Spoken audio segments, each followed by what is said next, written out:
Salut, c'est Trado. Voilà ma mise à jour pour la séance de demain, séance du 21 mai.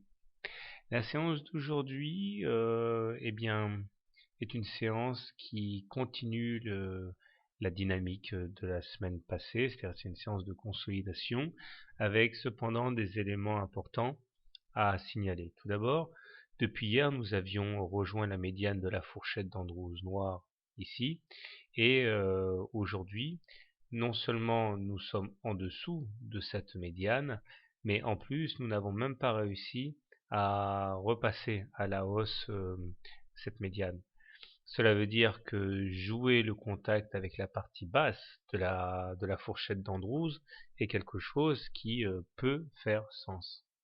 Surtout que la M7 maintenant est clairement décroissante et que nous clôturons en dessous de la moyenne mobile à 20 séances, ce qui signifie, comme je le disais hier et je ne fais que confirmer, que la tendance haussière est cassée.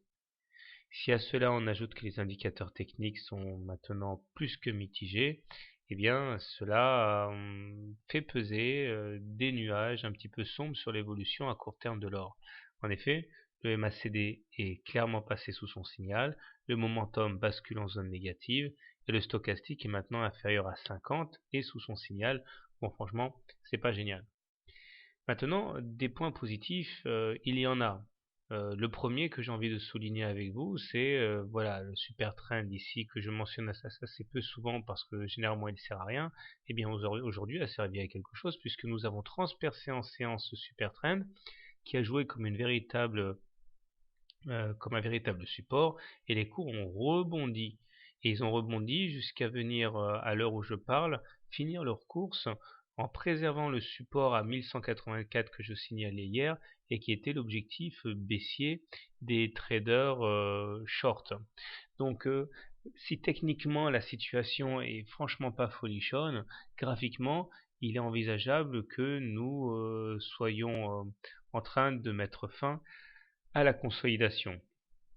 En fait, idéalement, ce qu'il faudrait, c'est que cette bougie d'aujourd'hui, dans les dernières minutes, derniers instants de cotation, vienne mourir au-dessus du niveau de retracement de 50% de Fibonacci, un petit peu à la manière d'hier, puisque hier, on est venu toucher 50% et on est venu également clôturer la séance bien au-dessus.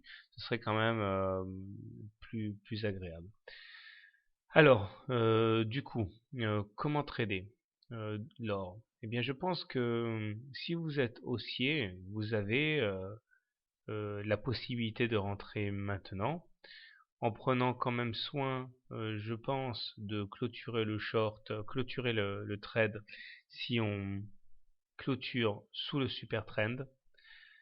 Si vous voulez acheter l'or, vous pouvez également attendre, si vous êtes vraiment méfiant, qu'on aille se frotter à la Bollinger inférieure, qui correspond également plus ou moins au bas de la fourchette d'Andrews, puisque lorsque le MACD et le stochastique sont aussi mal orientés, eh bien ce sont des objectifs crédibles.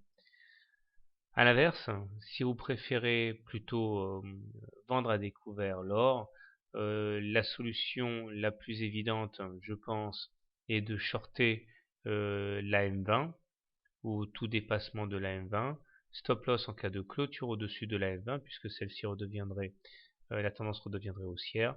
Objectif donc un retour sur les plus bas d'aujourd'hui pour commencer. Voilà.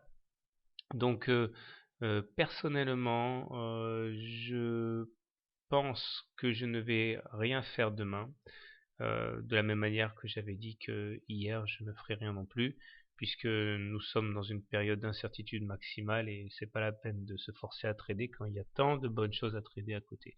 Donc pour moi, demain ce sera soit indice, soit devise, mais alors, bonne soirée, bon trade et à demain.